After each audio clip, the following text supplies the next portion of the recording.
Hey, welcome to Manalizing. This is where men talk about the kind of stuff that men don't talk about. Put your hard hat on, get ready for a ride. Here we go.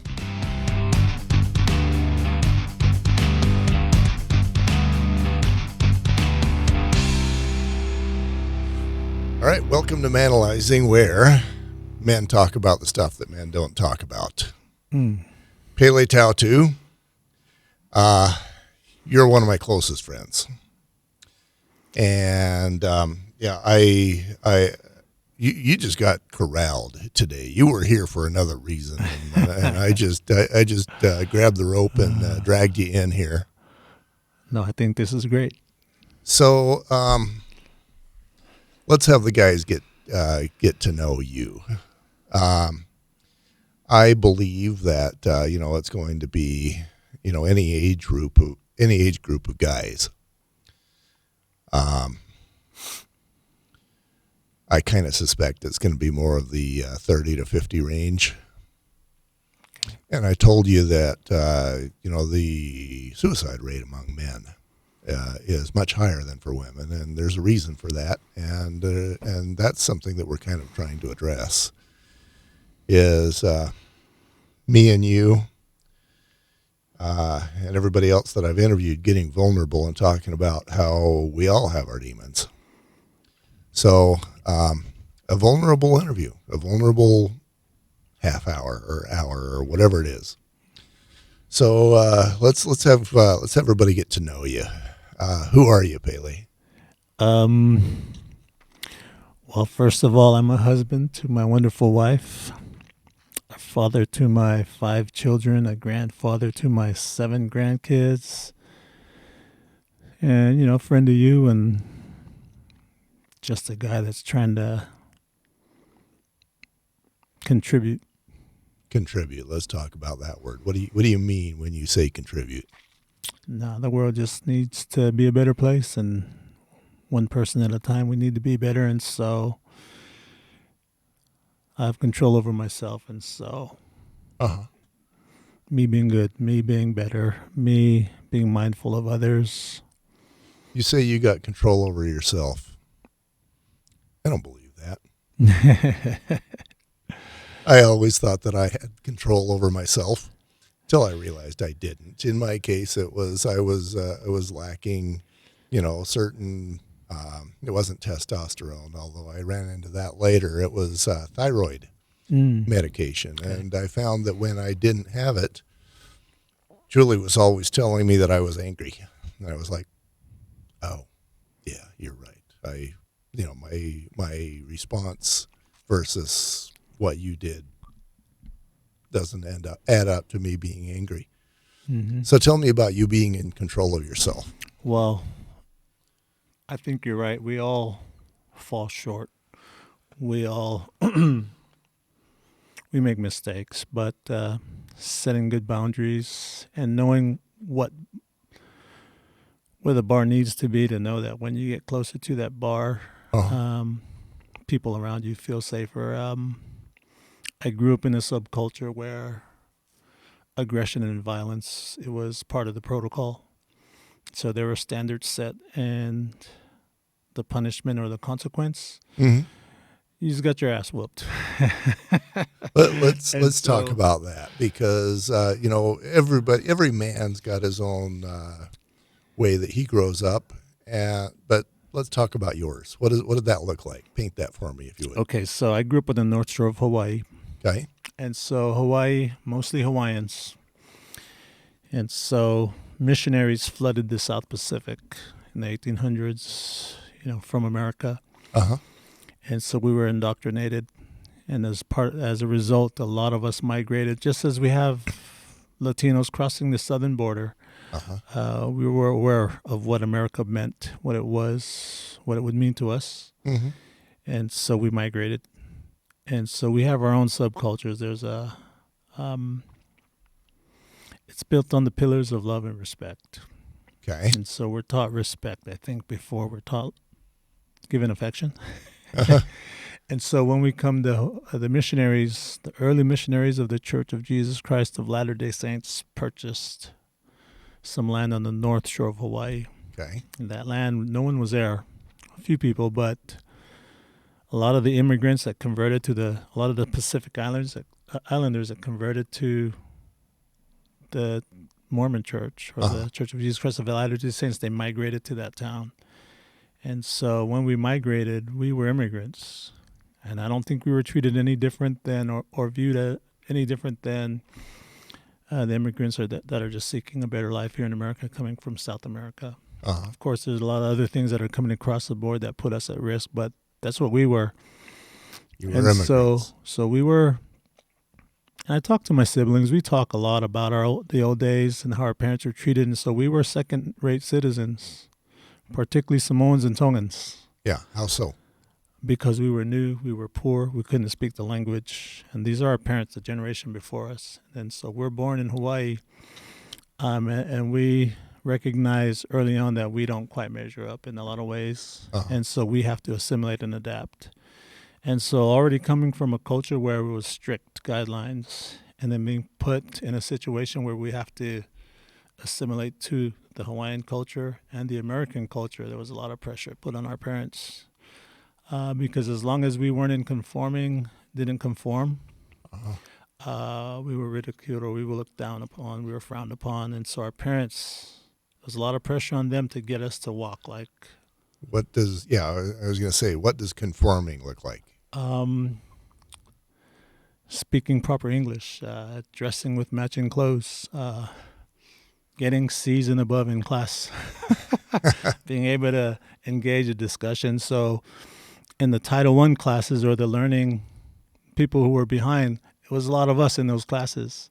And so when you walk into those classes and walk out of those classes, everybody can tell, that's a class where the idiot's going. So that's us. Our parents, English is a second language. They're learning how to speak English. And so they don't know how to teach us. Right. And so just all the ridicule and the teasing. And so Samoans and Tongans, we're big people. We're strong. Right. We're athletic. And so... Yeah, I can't imagine you got teased by too many people. We were reactive, and so we made people pay. And so we were all directed to join the football team. And we became really good football players. And our school's known for football, and so we found our niche in sports. And a lot of us, we ended up here in Utah or other parts of the continental USA because our ability to play a sport good enough to get us out here to get an education. Right. And we could go back and help our families out and our people out, or a lot of us married, we got here and we married Americans or Caucasians, and so we stayed. Right. But just that process, we didn't realize it at the time, but looking back and we're able to see the trauma, the hurt, and the things that affected us adversely, and so we just deal with it. Trauma. Once we realized that we were labeled that way, and we accepted and owned it, okay, this is who we are, we're the outsiders, and then we were fine. Yeah. Because we came in just happy people thinking we should all get along, but it wasn't so. Right. So anyway. Right. So trauma. I'm stuck on that trauma word. Tell me a story about one of the moments when the trauma happened. A lot of strain in our community. If you violate any social norms, you get disciplined. Okay. And it's pretty harsh, and we don't wait till we get home. Our parents didn't wait till we got home. If we were at school or the supermarket or out at the park and we didn't do something, we were disciplined. So a lot of us, not different levels. My parents, luckily, they were more American. And so I didn't see a lot of, I didn't experience a lot of it, but you see it constantly. There's a lot of violence in our schools. I thought it got better, but I sent my kids to school there, and they called back and said, Dad, things didn't change. There were 3 situations where it broke out into violence in one day, and he says every day, 2 or 3. You'll see 2 or 3 situations where people are beating each other up and solving problems physically. Yeah.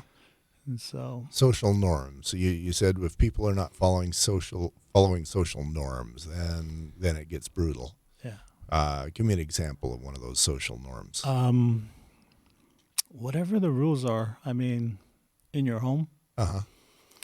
For example, one day we were walking home, and my friend was supposed to be home at a certain time, Uh-huh. and we missed the bus that would have got us home at that time, so we had to catch the second bus.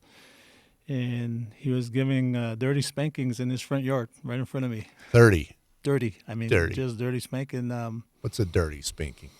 Um, shoot, using a shoe, a stick, Uh-huh. Stones. Dang. Yeah, wasn't me, but I think my best friend, one of my close friends, lived right next to me. Their parents, they stuck to the old code. Luckily, my parents, they were less volatile. There's a lot of crime that's in Hawaii. Uh-huh. There's organized crime. I think I was 9 or 10. I was the first on the scene. My neighbor, he was involved with organized crime, and he decided to leave. And organized crime, you can't leave on your own terms. You don't leave. And so I witnessed his death. You know, he was shot on his doorstep in the head 3 times, and my brother and I were there Watching that. to see it happen. And so, but a lot of violence, a lot of physical violence in the streets, in the playground, in the community that you don't see here in Utah. Yeah. Probably why I'm still here, maybe. But I think I have to believe things got better. I think they have. But in the 60s and 70s, early 80s, it was pretty rough. And we didn't know it was rough until we came out here where things are different. And then we look back and realize that we were exposed to a lot. Yeah. Yeah, in my case, I'm sure I was still, much better off than you. But my dad, we used to have a willow tree, and he'd make us go out and get a willow, and Yeah, those hurt. those hurt. And there was once that he was going after my sister, and he decided not to use a willow; he was going to use a broom handle. Yeah. And she put her arm back to protect her butt, and he broke her arm. Yeah. So A lot of parallels, yeah. yeah, a lot of there's some parallels, and yeah, it's I don't have that flavor of good memories. I could tell you more stories like that, but let's just say that the fathering then and the fathering now is different. Yeah. What's one of the stupidest things you've done in your life?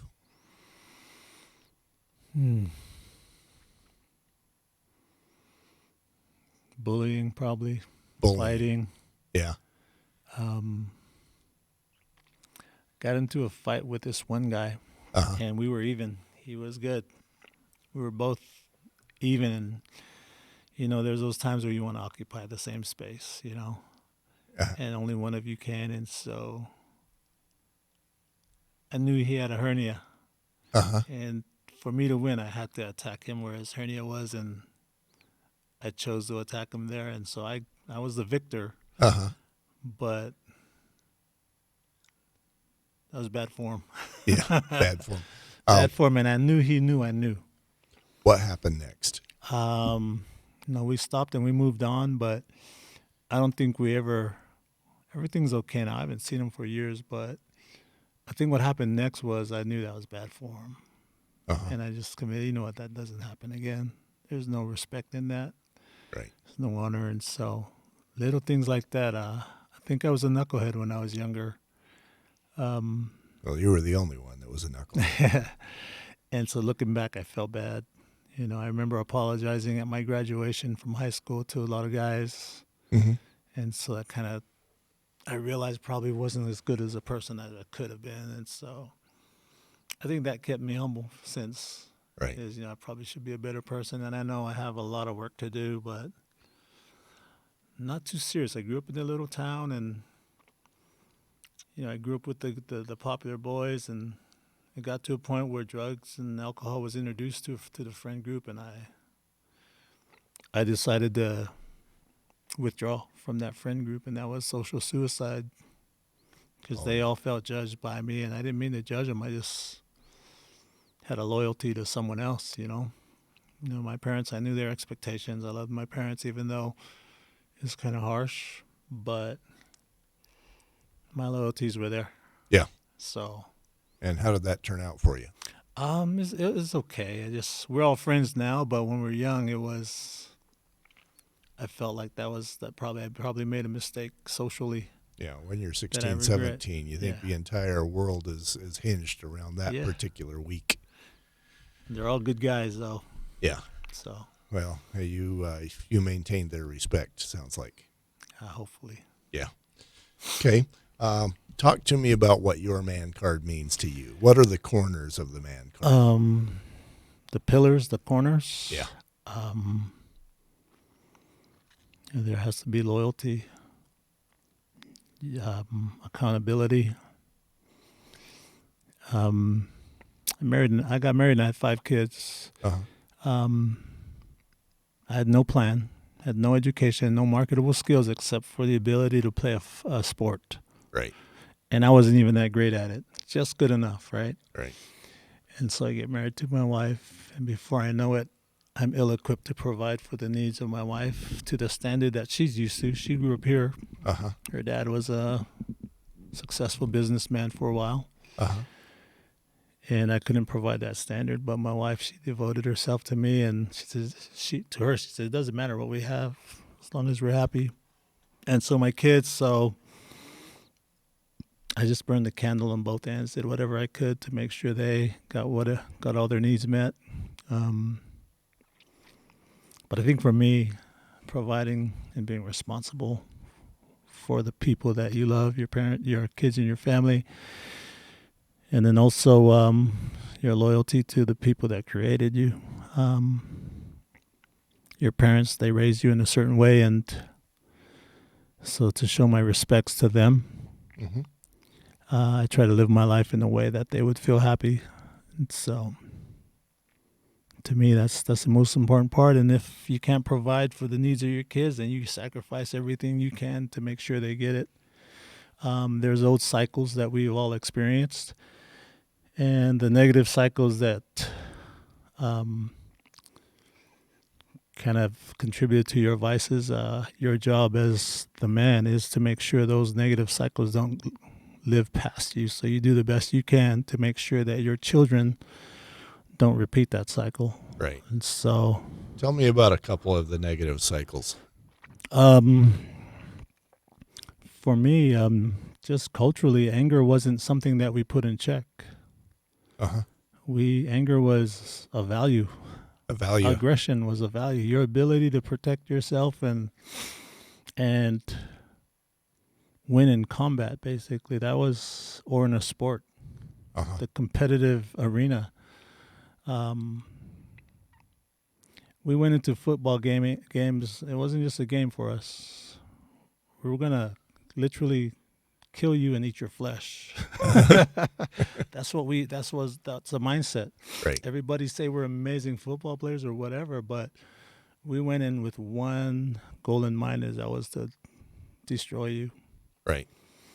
And to this date, that little high school on the North Shore, it's probably a 1A size high school, very small, but they play like a 6A team.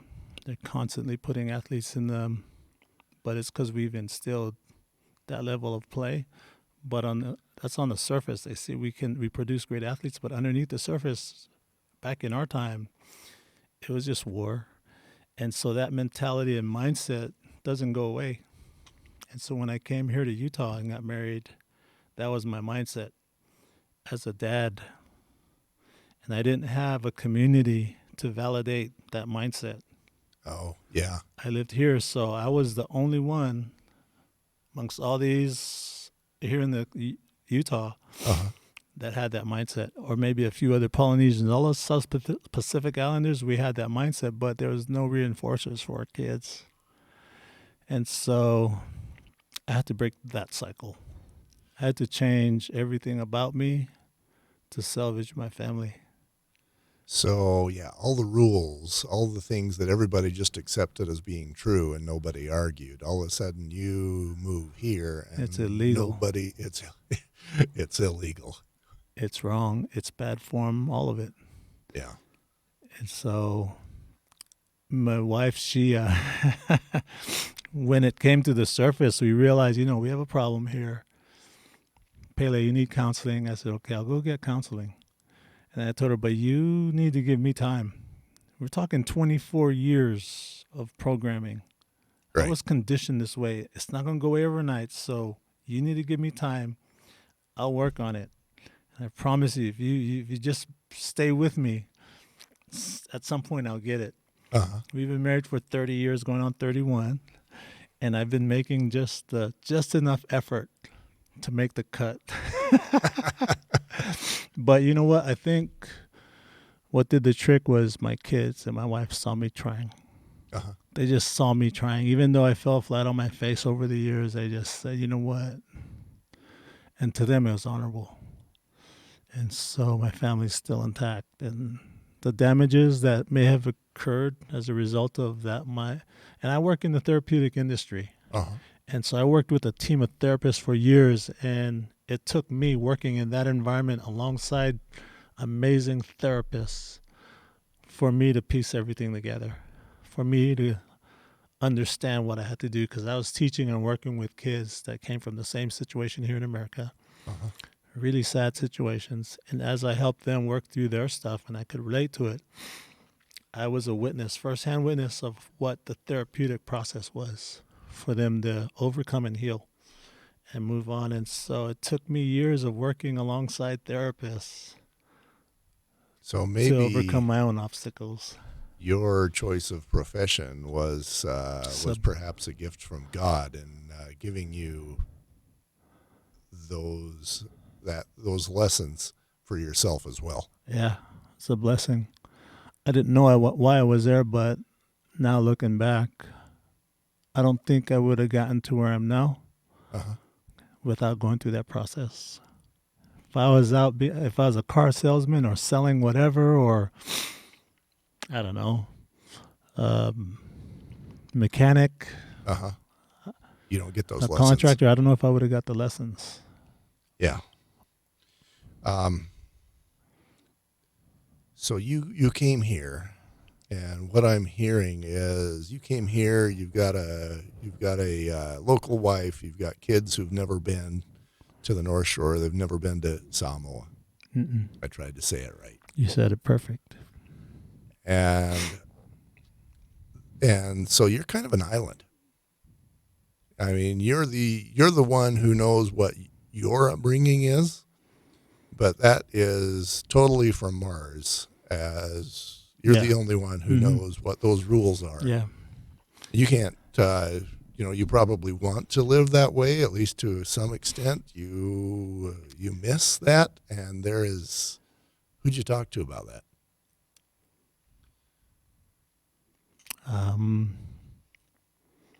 The therapists? No, but I have friends. We don't see each other very often, but when we're together, this is the stuff we talk about. Uh-huh. Our circles are very vulnerable. Uh-huh. When you see a group of Polynesian men getting together, there'll be a bow in the middle of the room with a drink, kava. Uh-huh.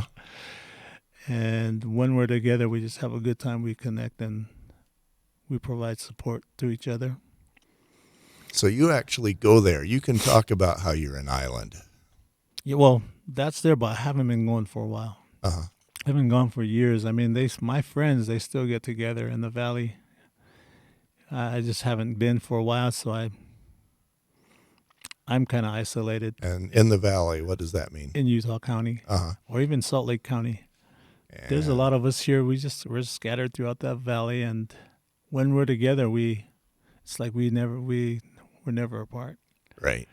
Yeah. And so, but we know we're there for it. We know that we're not alone. That's the one thing about our community is we may not see each other or talk to each other every day, but we all know what we've been through, and we know we can always reach out Because and get support. You're among other people who know that they have that they've moved away from a set of rules and a lifestyle and a way of living and a way of being, and they come here to their islands, but at least they can get together and talk.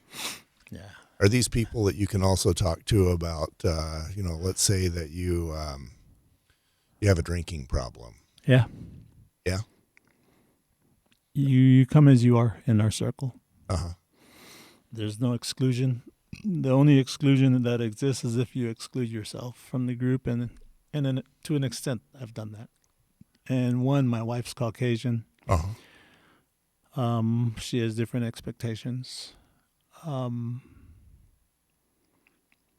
so she's priority one, and so I adapt my life to allow her to feel good about us and our family. That's what we all do, from my point of view, from the interviews that I've done, is we give up our lives, our friends, our everything, and make the wife and the kids happy. And then we wake up one day and we go, man, I've got nobody. Nothing and nobody. Yeah, I think I agree. And for me, I'm the only Samoan in my family. Uh-huh. My wife's not Samoan. Right. My kids aren't Samoan. Well, they're half Samoan. Right. But they were born and raised and conditioned here in Utah. They were raised American. They're raised American, and so in that respect, it's very lonely. Right. In my world, because the way I think, the way I do things, anyway, I know my kids and my wife love me and they're always around me, but it's kind of lonely when you, at least the Samoan in me. Let's take that lonely Samoan. Where are you at when you're in that place, and what are you doing? I just focus my energy on my work. We've been getting a little more active. Like I told you earlier, I got a nice little bike, a road bike, and I bike. I'm not a biker. Those guys are the real deal, but I do bike. And I just make sure I fill my cup and doing the things. You don't have to. You can do things that you have control over to take care of yourself. Higher power stuff. Right. Those things. Every day, you can mana only last one day. And so every day, it's a game of percentages. Out of 7 days a week, you probably want to at least hit the mark 4 days out of the week. Hit the mark. Yeah, hit the mark being not being the lonely guy. Is that or just not being defeated. Right. Or being in victim, or just being negative. I'm not saying I'm never negative or a downer, but right, more often than not. So let's take one of those moments. You're feeling lonely, and this is justifiable. It's sane. You're not going to go to your wife. You're not going to say, I'm lonely. She doesn't understand, probably doesn't want to hear it. You're not going to go to your kids. You're not going to go to another woman. Yeah. Who's left? So for me, I don't know if this is odd, but I pour everything I have into my clients. Okay. So somebody's life is always worse than yours. And the people I work with, the families I work with, yeah, their lives suck a little bit more or a lot more. And so I find myself giving of myself where I can. Giving of myself where I can it's what's worked for me. Right. So would it be fair to say that you shove it down, or do you just shove it out of the way? I resolve it in different ways, whether it's a bike ride. Every now and then I'll get to talk like you and I are talking right now. Right. We talk every now and then, and we have good conversations. We just came back from a trip down to southern Utah, things like that. Right. And so the rest of the time you just have to have stamina. Self-betrayal is something I used to teach a lot. And that's the first obstacle everybody has to overcome.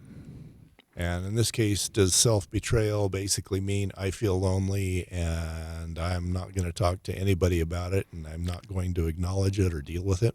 No, well, yeah. Self-betrayal is when you betray your own conscience. Right. To the least degree.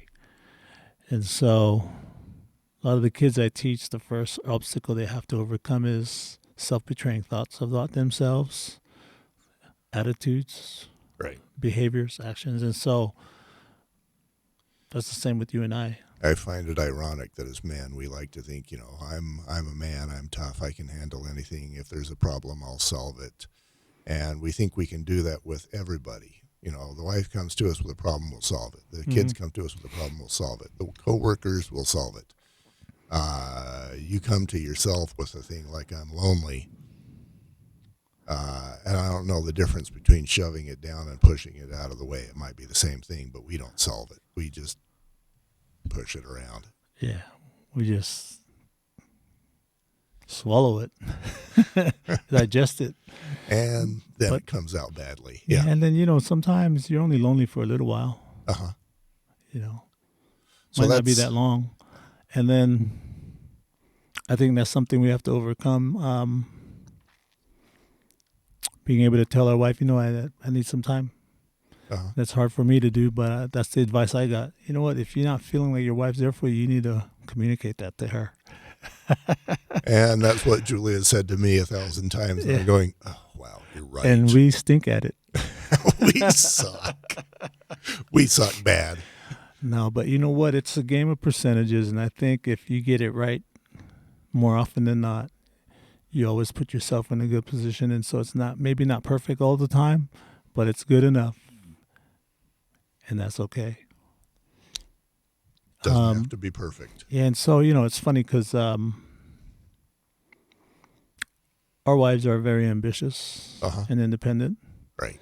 And one thing I know is those aren't the most attractive qualities to men. An ambitious and a independent woman. That's not really attractive to men in general across the board. Right. And so that's where I would feel lonely, is when she's so caught up in a great cause. I don't question the cause, anything else. I just question your position, how that energy and time and effort affects my business. Right.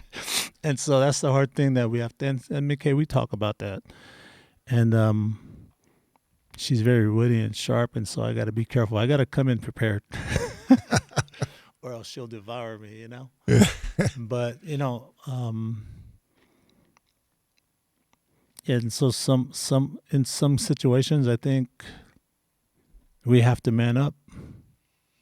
And man up means what in this situation? Don't cry about it. Just handle it, bear it, and trust that everything's going to be fine. You might have to go without for a little while. And for us growing up, where we grew up, that was kind of what we were. We grew up knowing that we would have to go without. And so if I could do it then, you can still do it. I can do it now. And if I'm going to cry about it and moan about it, that's contrary to what our man card. It's not on our man card to do that. But speaking out for our needs is probably something we could do better. Yeah, and I'm going to say, I'm going to argue with you just a little on that one, because, like, for example, Julie would be talking to any number of friends, including your lovely wife, and it'd be past 10 o'clock. It'd be 10:30. It'd be 11 o'clock, and I'm like, the time for that, this is my time, mine. And so, I came out and told her, I said, look, this is not something I'm going to bear any longer. I've borne it, and I'm not doing that anymore. And it's important to me. Yeah. I don't want to be third place for you after 10 p.m. And yeah, you know what? A lot of women are entrepreneurs. Right. And so I'm pretty sure all of their husbands have an issue with this. And so it's just hard. I mean, I think, because I don't know, even when I was a young, bachelor, I don't know that an independent or business-minded woman was attracted to me. Yeah, I don't think it was her business mind that you were attracted to. Yeah, no. So I don't know. But here we are. And so the bottom line as the men, we have to make it work. And so I think being supportive of our wives, and it's just a different dynamic. Right. Altogether. Well, I guess what I'm learning is that we can bear it, but it's kind of like breathing. In another conversation with another man, maybe he'll tell me, look, there's no sex, or maybe there's sex once a month, and I'm bearing it, or we're roommates and we're not a marriage, and I'm bearing it, or maybe I'm the daddy ATM and they ask me for money, and then they basically signal that I need to go away, and so I do that and I bear it. I'm saying no. No, I'm saying, if you need more sex, if you need more contact with your family, if you need to be not teammates with your wife, bearing it is what we do. Mm-hmm. Is what we need to not do. And Julie's taught me this lesson a number of times, where I finally blow up and come at her and say, it sucks. And she goes, well, why didn't you tell me? And I go, yeah, why didn't I tell you? So anyway, that's a long speech about bearing it. But I think bearing it the way you describe, from my point of view, is probably a contributor to why we go Mm-hmm. inside and become islands, and then there's suicide, and I'm going to say worse, because to live a life as an island, I'd rather commit suicide. Yeah. Well, if you live on an island long term, that's a problem. Yeah. I don't know that I'm always on an island. Uh-huh. Maybe sometimes I'm on an island for a little while. Uh-huh. And then I'm not on an island anymore. I think for me, my kids have all grown. I have one left, and that was a hard transition, going from a father of 5 to a father of one who's a 17-year-old teenager. Uh-huh. She's awesome. She doesn't really need that. She's got her circles, and so me taking ownership of my life and providing for the needs of my wife and my daughter, wherever they need it. That's kind of where I fit in. Sometimes I do bear things. The intimacy thing, yeah, that's something I can relate to. Uh-huh. I'm definitely not in my prime anymore. Yeah. But balancing those things out, that's probably where I'm at right now. I'm not complaining. I'm not hurt. But could things be better? Yeah. Yeah. There's those strains, financial strain. Our finances have changed a little bit recently. A good chunk of income with a couple of different streams. Uh-huh. We'll have to address, and so that's going to create more stress. I think finances is the number one reason for divorce, if I'm not mistaken. Yeah, I believe that's true. And so we have to address that in the coming months. How are we going to compensate for what we've lost? So you've told me before that your man card is pink.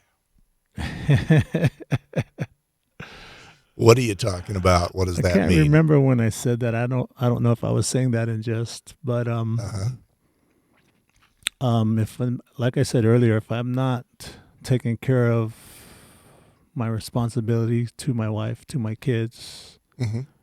to my work, then yeah, that man card might have pink dots on it. Right.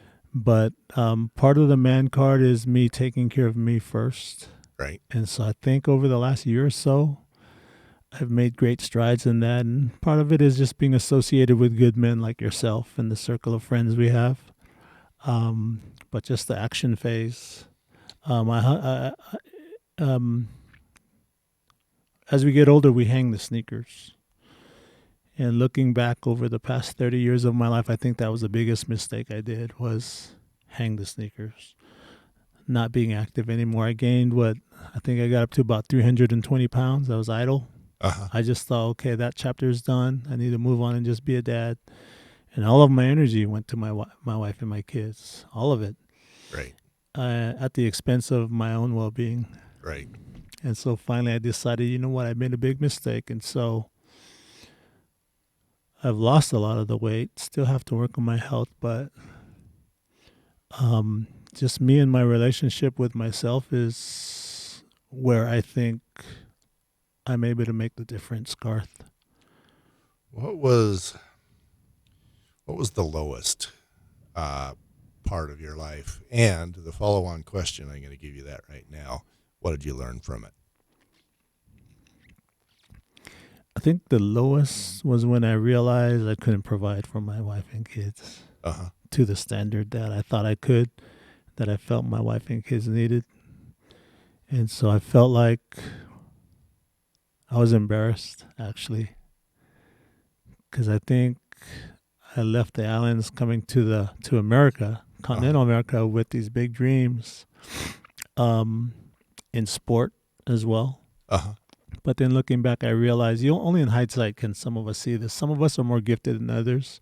Right. And all the athletes I played with, they were very gifted. They should have gone far. I wasn't one of those guys. I had talent, I had the ability. I just didn't work hard enough. And I didn't realize I didn't work hard enough until the opportunity came, and I didn't perform to the standard I thought I could. Right. And then it all came flashing into my head. I said, you didn't work hard enough. But I didn't know I wasn't working hard enough. And so that chapter closed, and then I just went into labor and started working odd jobs to provide for my wife. And so there's that humility. I'm going to change the question from what did you learn to how did it serve you to go through that? I realized that it wasn't about me anymore. And my pride factor, my man card didn't matter anymore. The only thing that mattered was my wife and my 5 kids getting everything they needed. And so I just did anything I could, regardless of what it was.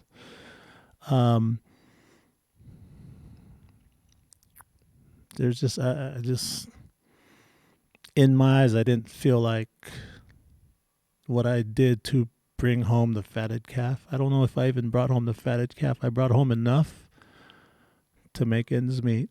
Right. And it was humbling. It was super humbling. And so I ended up working in the mental health industry, and I thought, you know what? Every kid that I work with, he cannot repeat my story. Right. There's no way I'm going to let anybody that crosses my path repeat my life experience, because it sucked. I mean, that's how I feel about it. But you talk to my wife and my kids, they're happy. They had everything they needed. They have the character. They have the intelligence. They have wings. They can fly and achieve everything they feel they can. I just wasn't able to do that. It's like Moses leading the Israelites out of Egypt, only to find out he can't go into the promised land. You're Moses, man. That's what it feels like, right? But it didn't matter because I knew I was going to break some cycles. And so I think I did that with my kids. I think you just asked or answered this last question that I'm going to ask, but I'm going to go over I'm going to ask that last question in another way, so you can answer it again. How was your lowest moment a gift from God to you? That's a good question. No, I just found purpose. It doesn't matter what our path is.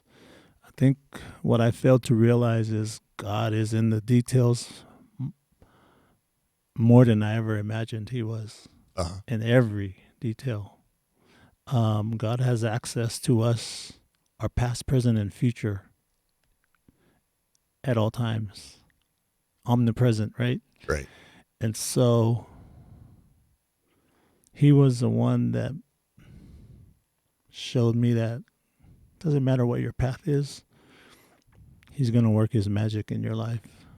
And by the time you breathe your last breath, if you just stick to your guns and follow your intuitions and have his will in mind, it's going to all come out just nicely. And I do know that this life is temporary, and this is not the final destination.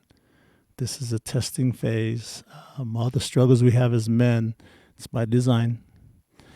And at whatever level we achieve, it's going to be valuable.